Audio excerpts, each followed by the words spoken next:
Bueno, nuevamente, buenas tardes a todos.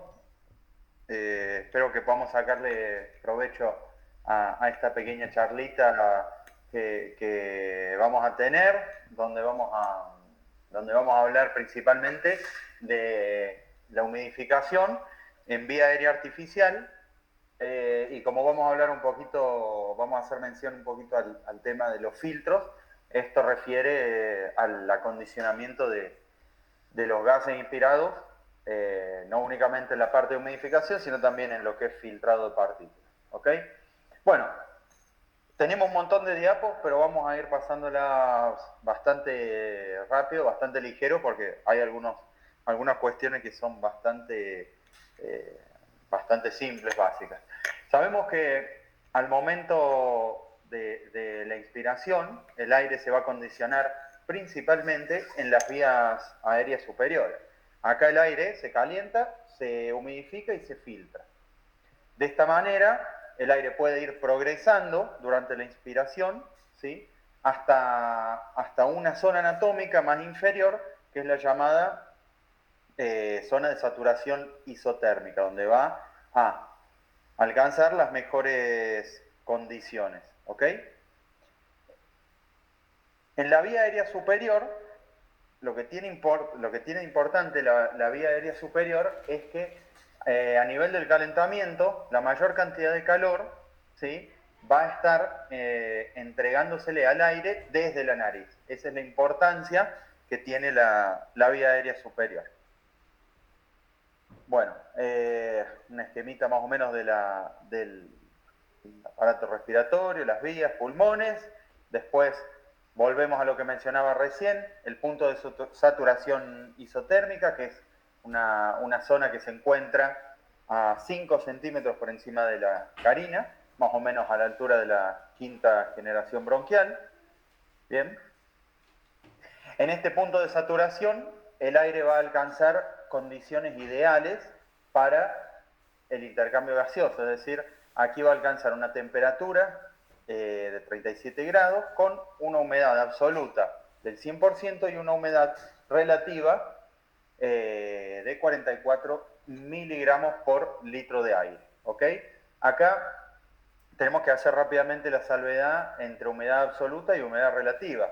La humedad absoluta es un valor que se expresa en porcentajes y nos está hablando de la máxima capacidad de transporte que tiene un gas relacionada con el valor de agua. Recordemos que eso se expresa en porcentaje. La humedad relativa habla en sí de la cantidad de agua en sí, en miligramos, que tiene un litro de gas. ¿Ok?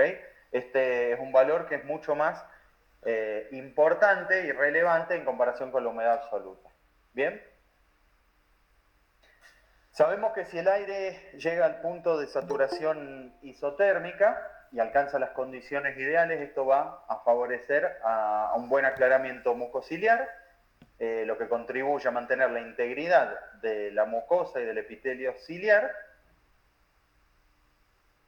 Y si esto se ve alterado, nosotros sabemos que van a haber distintas alteraciones, empezando por un espesamiento y una retención de secreciones que nos pueden llevar a otros problemas, tales como infecciones, limitaciones al flujo y cambio de presiones. El gas inspirado se va a estar acondicionándose cuando se alcanzan las condiciones ideales de humidificación, de calentamiento y de filtrado.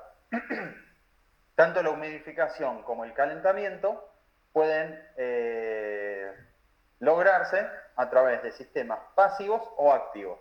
Bien, yo ahí marqué en rojo lo que dice filtrado, simplemente para comentarles que, bueno, la idea de este Ateneo más que nada es hablar de cuestiones referentes a la humidificación. Del filtrado vamos a hacer una mención cortita nada más. Bueno, para arrancar las diferencias entre los dos sistemas, tanto pasivo como activo, para humidificar el aire inspirado, vamos a mencionar lo siguiente. Los humidificadores pasivos son simplemente intercambiadores, están fabricados con elementos y materiales que son capaces de retener el calor y la humedad durante la expiración retener esa humedad, ese calor y volver a entregarla durante la inspiración. Ese es todo el funcionamiento. En cambio, un sistema de humidificación activa va a requerir de un dispositivo más complejo que esté controlado por un microprocesador. Va a constar básicamente de la base calentadora y la carcasa o depósito de agua. Bien, a su vez estos dispositivos, al menos los que contamos acá en el hospital, porque tenemos de un montón de marcas, un montón de calidades, lógicamente, y la idea de lo que estamos hablando acá es referirnos más bien a lo que tenemos en el HOSPI.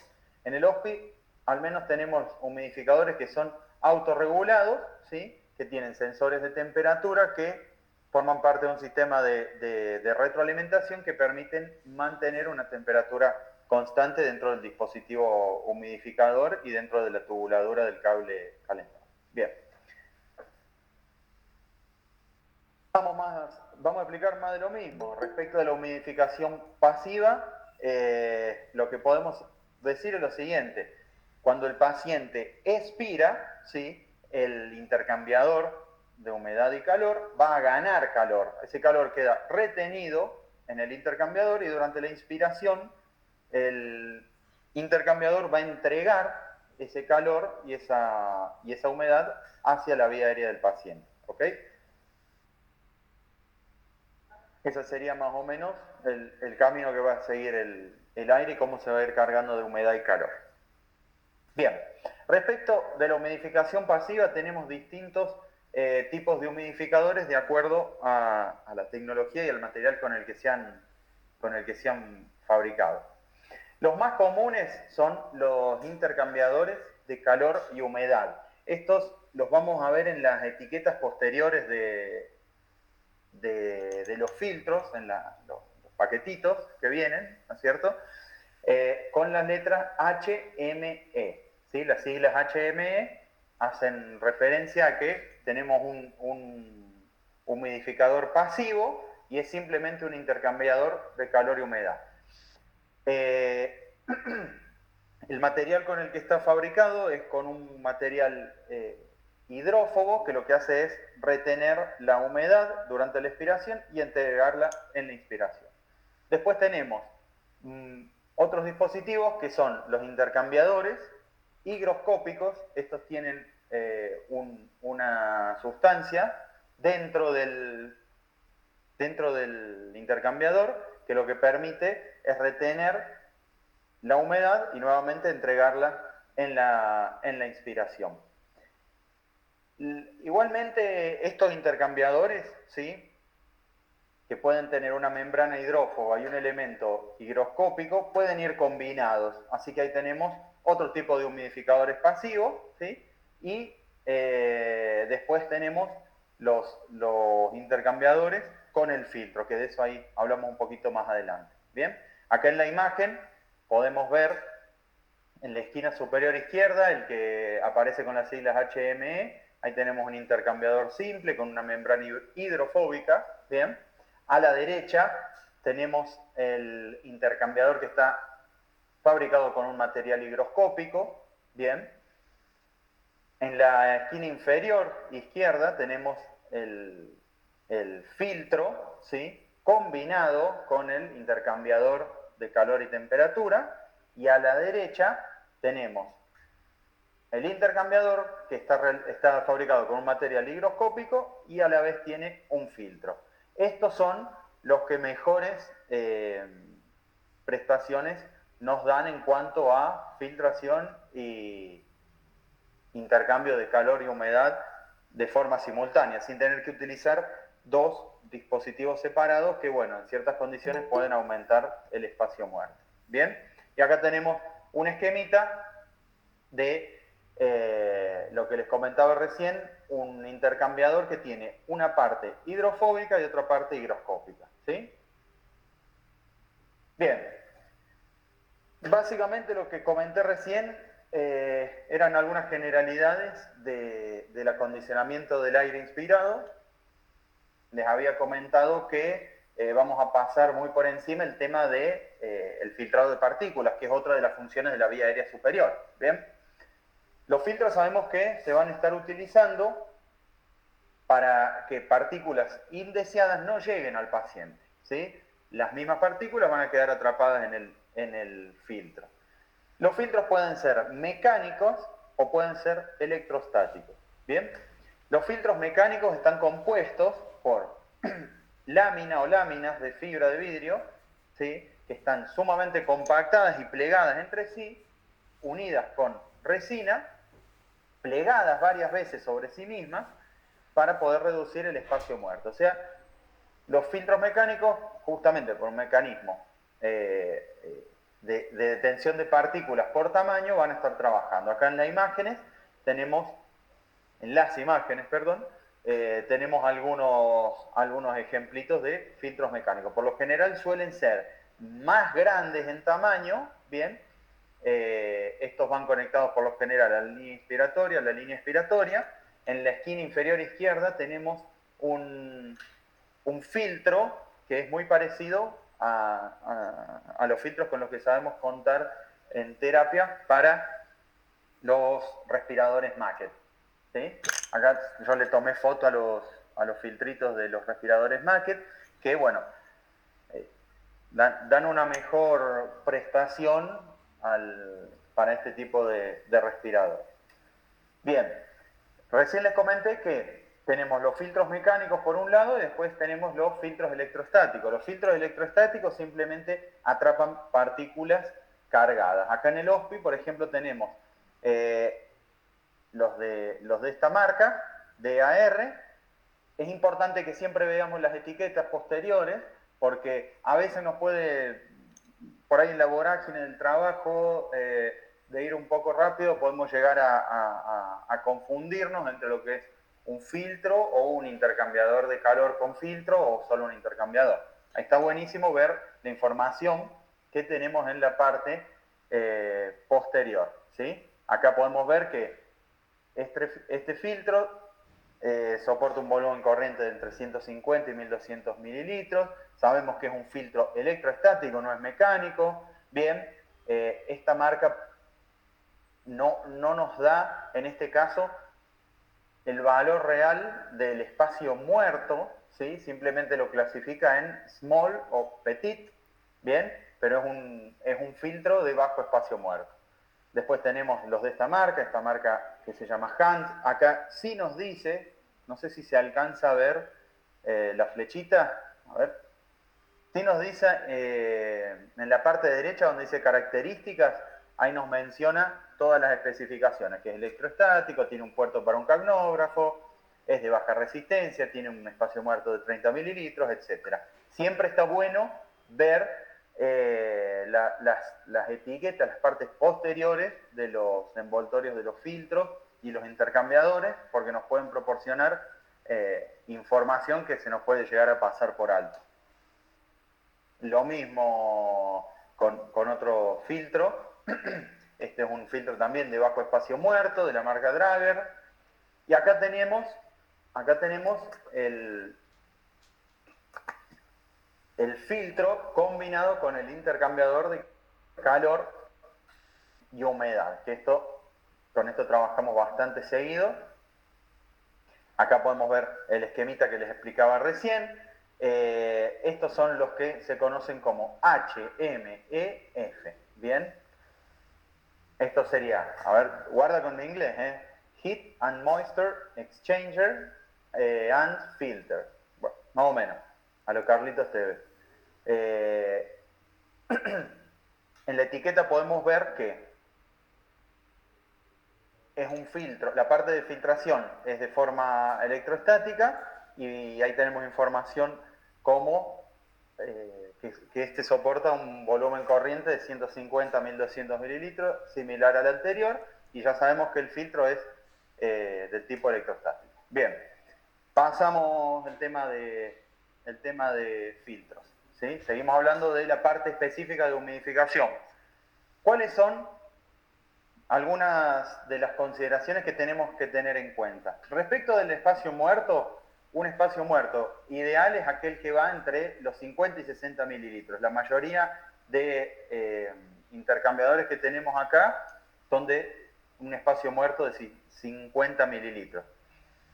Los sistemas pasivos toman poca relevancia en caso de vía aérea artificial, ¿sí? Y ventilación mecánica invasiva. ¿Por qué? Porque va a estar compensando el respirador, ¿sí? Este espacio muerto que va a estar que va a estar faltando propiamente por el espacio muerto que está ocupando el intercambiador, el humidificador, perdón. Hay que tener precaución, lógicamente, en pacientes con vía aérea artificial que estén ventilando espontáneamente. ¿Por qué? Porque en el caso de pacientes que pueden ser, por ejemplo, neuromusculares, tenemos que ir evaluando el trabajo ventilatorio y si por agregar este humidificador pasivo no estamos aumentando el trabajo ventilatorio de más y lo estamos haciendo difícil de tolerar. Bien. Siempre que tengamos este tipo de pacientes, como puede ser un paciente neuromuscular, hay que considerar los intercambiadores de bajo espacio muerto. Bien.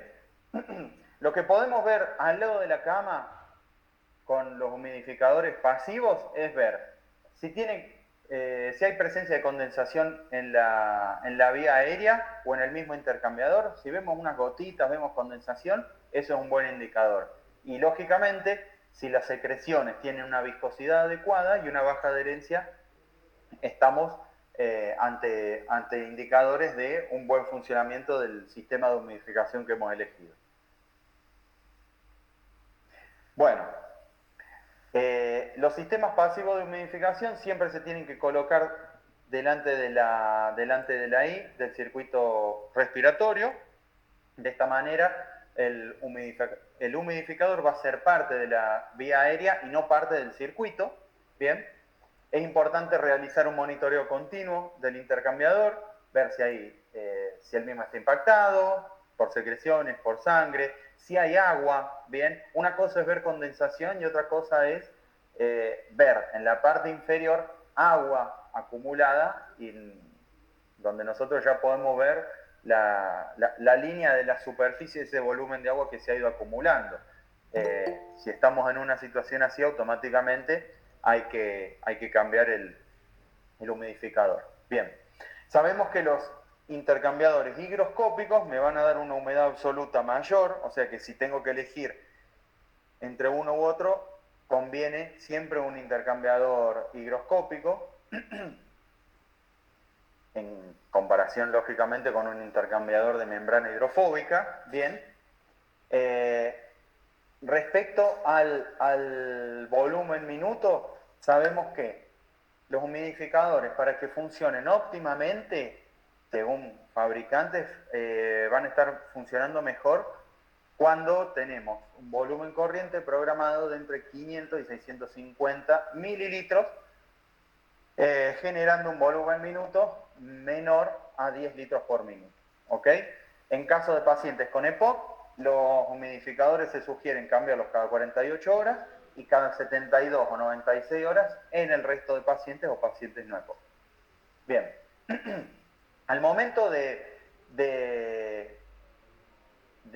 elegir el intercambiador de calor y humedad, nosotros tenemos que saber que lo ideal es que entregue una humedad absoluta mayor a 30 miligramos litro, que sea transparente para ver si hay impactación, si hay condensación, etc. Que sea liviano para que no traccione la vía aérea artificial, que tenga una baja resistencia para que no impacte en el resto, lógicamente. De bajo espacio muerto es ideal, y lo mejor es el intercambiador higroscópico con el filtro, es decir, el HMEF, dentro de los pasivos. Bien, no sé por qué esto se me coló por acá. Bárbaro. Las ventajas del humidificador pasivo es que es simple, no lleva mayores riesgos al equipo, liviano, más barato. Las contraindicaciones son las inherentes a ciertas patologías condiciones clínicas donde no se puede utilizar un sistema pasivo. Bien, ¿por qué? Porque de forma mínima puede llegar a aumentar la resistencia, y en ciertas patologías la diferencia entre la humidificación pasiva y activa es más que evidente, entonces tenemos que elegir un sistema activo de humidificación.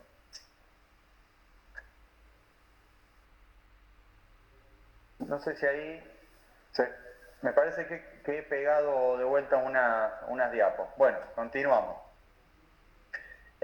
Pasamos entonces a hablar de humidificación activa. No sé si hay algo que quieran comentar al respecto. Germán, cántame si alguien escribe algo Viene todo en el chat. perfecto por ahora, Javi, todo muy bien. Si querés, continúa y ahora al final le hacemos las preguntas. Dale, buenísimo. Bueno, respecto de la humidificación activa, sabemos que se logra a través de los dispositivos humidificadores, que lo que hacen es agregar calor y humedad a través de un calentador eléctrico. El mismo calentador va a calentar el agua que depositamos en la carcasa, y por convección esa agua va a ganar temperatura, se evapora y va a pasar a formar parte del aire inspirado. Los que tenemos en el hospice son los autorregulados. Ya había comentado lo mismo recién hace ratito, ¿sí? Acá tenemos un esquemita de cómo viene a ser el humidificador activo. Bien. Tenemos distintos tipos de humidificadores. Los que contamos en el hospice son los de tipo pass-over, aunque tenemos otro tipo de humidificadores, pero no los he visto, no los tenemos disponibles acá en el hospice. ¿Sí? Acá hay algo que estaría bueno que charlemos, que es referido a la carcasa. ¿Bien? La carcasa o la cámara de agua. Este reservorio va a estar siendo calentado por la base calienta el agua, se evapora y a partir de ahí ya pasa a formar parte del aire inspirado. Los sistemas de reposición que existen son manuales, donde tenés que abrir la carcasa completamente y llenar manualmente con el agua destilada, pero acá en el hospital tenemos las carcasas o las cámaras con sistema de reposición automático, que son las que tienen la bollita, y las que se recargan de forma manual haciendo la conexión entre la botella o el báster de agua destilada con un perfo. Bien, acá tenemos las imágenes. El que tenemos además del lado izquierdo, esa es la carcasa de autollenado, esa tiene una bollita, es mucho más segura. Nos aseguramos de ponerles el agua y nos olvidamos. En cambio, lo que tenemos del lado derecho, acá hay algunas salvedades para hacer. Ya de momento que abrimos, ¿sí?, la tapita para conectar el pico del perfum, a partir de ahí ya hay una pérdida de volumen y una pérdida de presión. O sea que ya a partir de ahí ya es desventajoso. Y después el otro tema es que cuando ponemos el piquito del perfum hay que encontrar el goteo adecuado del agua para que el nivel no se altere y por ende las condiciones del aire que queremos acondicionar no se alteren ni terminen impactando negativamente en el paciente. Bien, por eso es que las cámaras de llenado manual nos presentan más desventajas en comparación con las cámaras de autollenado. Bien, hay otra cuestión para tener en cuenta, es que desde el punto de vista del volumen de compresión y cómo esto impacta en la ventilación, las cámaras de autollenado son más ventajosas justamente porque no se abren, no hay descompresión, entonces el volumen de compresión con las cámaras de autollenado es mucho más estable. Bien, pasamos. Bien. Perdón, me estaba olvidando una cosita. ¿Qué pasa si nosotros llenamos de más por encima del nivel que nos dice el fabricante la cámara humidificadora? Bueno, lógicamente, cuando lo llenamos de más, la cantidad de aire que ingresa a la cámara humidificadora va a ser menor, se va a cargar mucho menos de humedad y vamos a estar entregando un aire no con las mejores condiciones o como nosotros lo quisiéramos, ¿sí? Por eso es importantísimo mantener el nivel de agua de acuerdo a lo que marca el fabricante. No excedernos ni quedarnos por debajo. Bueno, el humidificador activo sabemos que va colocado en la línea de la rama inspiratoria, ¿bien? Y es importante saber que con un humidificador activo siempre que no tenga un cable calentador va a haber acumulación de agua, ¿ok? Por condensación. Entonces hay que colocar las trampitas de agua para poder acumular estos casi 500 mililitros de agua por día que se van a estar condensando. ¿Bien?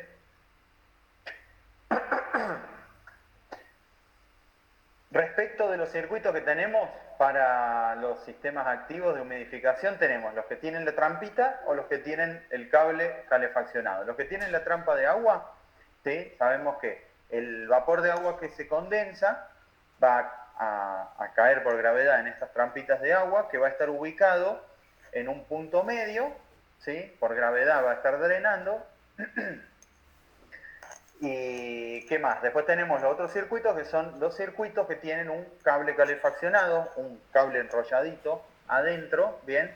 Lo que permite esto es que el aire, desde que sale de la carcasa hasta que va a la vía aérea del paciente, se va a mantener estable en cuanto a su temperatura. No van a haber mayores fluctuaciones de temperatura, ¿sí? Con respecto al ambiente que permitan una condensación, ¿sí? O que permitan condensación en realidad.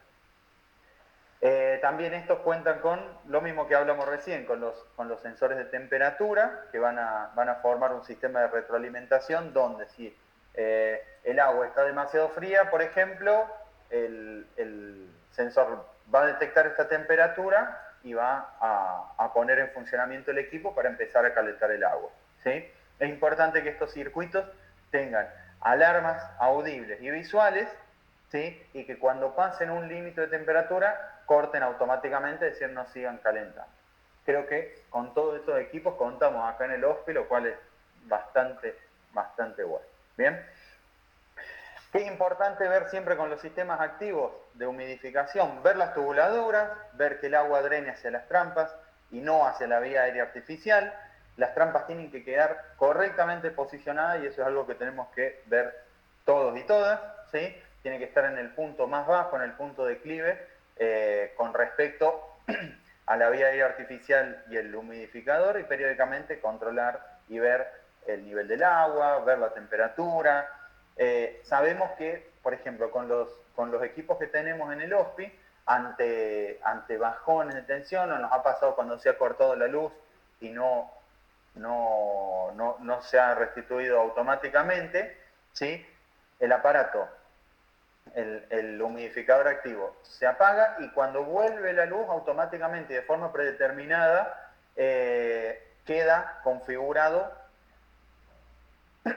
para entregar una humedad y una temperatura como para un paciente que tenga una vía aérea artificial. Si tenemos un sistema, por ejemplo, de alto flujo, bien, esto nos puede impactar negativamente. Se cortó la luz y cuando volvió, ese sistema de alto flujo va a estar teniendo más temperatura, por ejemplo, y eso va a terminar impactando negativamente en el paciente, en su confort y su comodidad. Bien.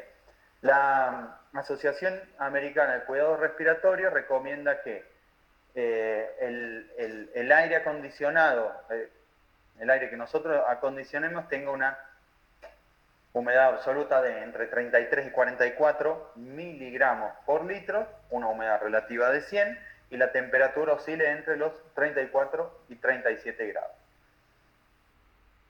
Otra consideración a tener en cuenta, de acuerdo a un estudio que se hizo en 2004, es que las mejores prestaciones de los humidificadores activos se dan con una temperatura ambiente de entre 22 y 24 grados, ¿sí?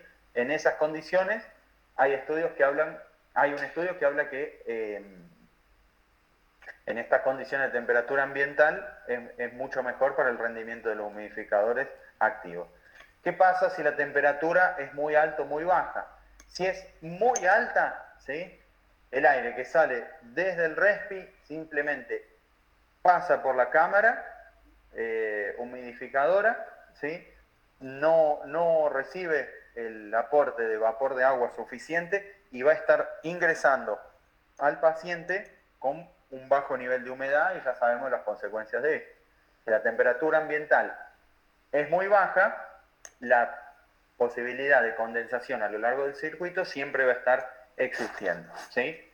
Ahí en la terapia, por lo que veo, la temperatura ambiente siempre suele ser más o menos la misma. Cuando nos ha pasado acá de tener que ventilar a algún paciente en internación, donde no es el tema de la temperatura, acá parece que hay algún inconveniente, sí hemos notado el tema de mayor condensación en los circuitos.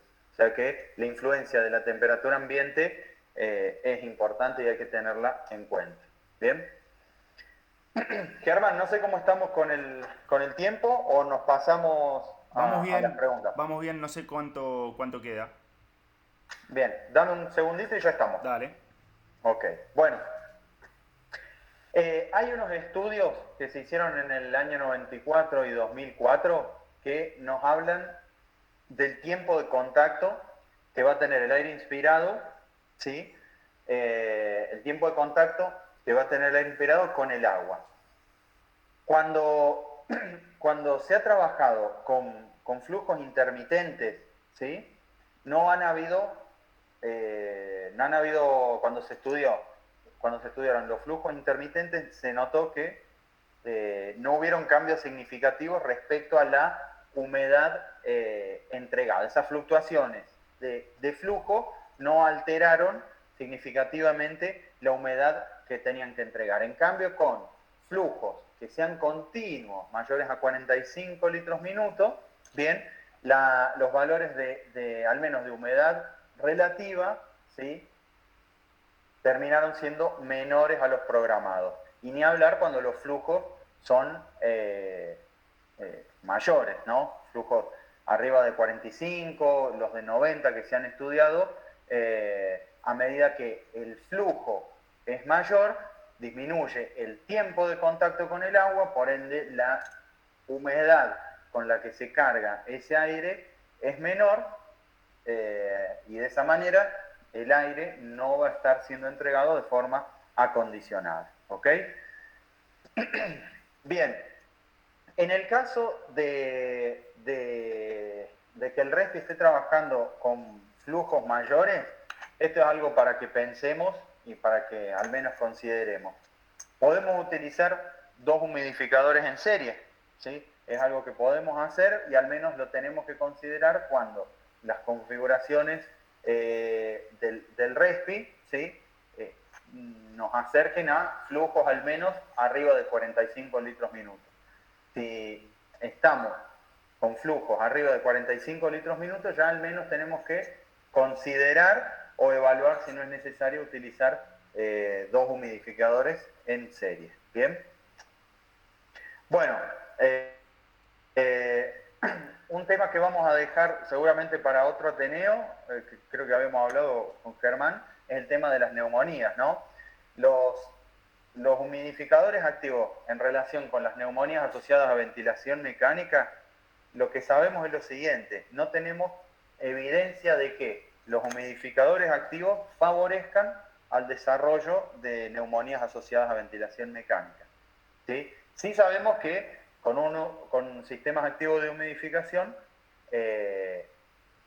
puede haber más rápidamente colonización bacteriana, lo que lleva a la posibilidad de generar contaminación cruzada. Pero no hay evidencia de que los humidificadores activos se asocien con neumonías asociadas a ventilación.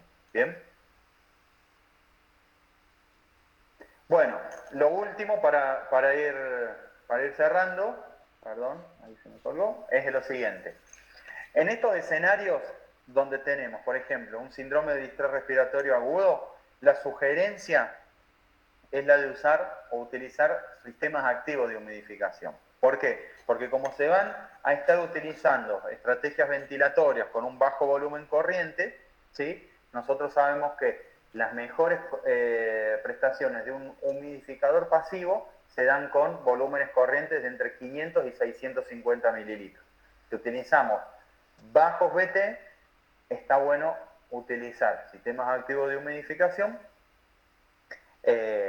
para favorecer el acondicionamiento del aire que vamos a estar entregando. En el caso del paciente EPOC, también se sugiere el uso de sistemas activos, ya que estos generan menos resistencia, ¿bien?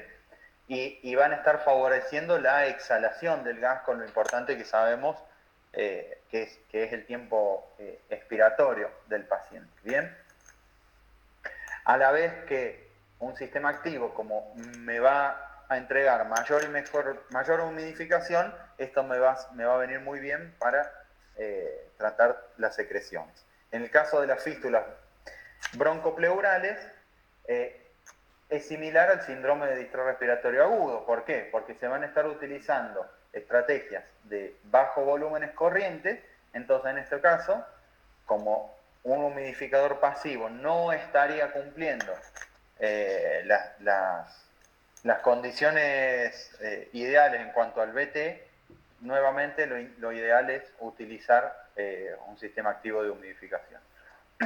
Igualmente que para el destete del soporte ventilatorio, utilizando un sistema activo, bien, mejoramos el confort del paciente y este proceso, esta etapa de destete, se puede ver favorecida. Bien, bueno, Germán, eso es todo por ahora.